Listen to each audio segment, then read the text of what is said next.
What is your comment on making this statement? How this helped not just your team but for the league as a whole? Because people make jokes about the defense. 3 yards on a powder dust and run for two.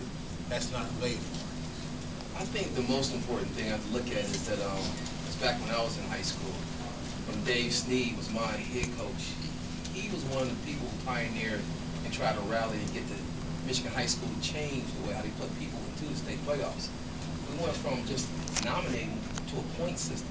He was one of the people on the board who helped select that. We started going to the state playoffs when I was in high school, just based upon our win-loss record. And then furthermore, I like to say that then the Michigan High School Coach Association, they also did a great job of just putting people in with 6-3 records, automatic bid. And they gave everyone an opportunity to have a chance to be in this state tournament. And I think that's the most important thing, is that now it's not just selected. You go by your morals, your values, your hard work, and what you put in a practice field. And that what pays off the most, and therefore it pays off for everybody. You get teams like Cass Tech who have a 6-3 record, who have the opportunity to dream big and get a chance to have a place right here. Thomas, can you talk about the development of your freshman quarterback from day one when he stepped on the field at Eastern against Farmington Hills Harrison to Ford Field today, and how he's matured as a player and a person? Well, I think the most important thing about him is that most important thing I told him, I said, never try to be the leader of the team. Let the team lead you right now.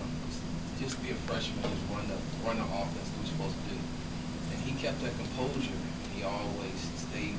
Once he got in that groove with the team, he focused a lot. He matured a lot doing that. So therefore, he became a great quarterback. I already knew he was gonna be a great quarterback once I started seeing him practice over the summertime. I already knew he was gonna be the person he was gonna be, because it was just the moment of time. I knew the first day he was doing that football, because I told his dad, I said, watch out, he's gonna shock the world. Any one of the coach and the players, obviously you thought you were going to win going into the game, not many did, but were you even surprised at the scoring to get a running clock against mighty CC in the state final? I mean, did that blow you all away? Well, one thing I noticed about CC was that I told the guys, I said, there's no way they're going to shut us down. Because if we don't throw for 300 yards or more, I said, it's going to be our fault. I said, there's too many ways to pass the ball against this team, and we just took advantage of it. We knew that was the key to beating them. We knew the key to beating them was drive the ball down the field, throwing. And I told Jay Rule, I said, you're going to throw for 300 yards. You're going to throw for a lot of touchdowns. And everybody's going to see that you truly are going to be the number one quarterback.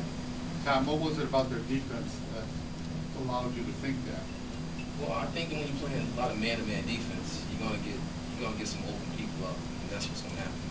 So you got to play man, play some zone, play a lot of different things. And we kept to the play schedule. What Play about your zone, play man. offensive line? I was want to play Derek great. Smith, you can answer that too. I mean, I was surprised. I thought CC would put more pressure on you there. Did you think they would kind of dominate the offensive line like they did? Well,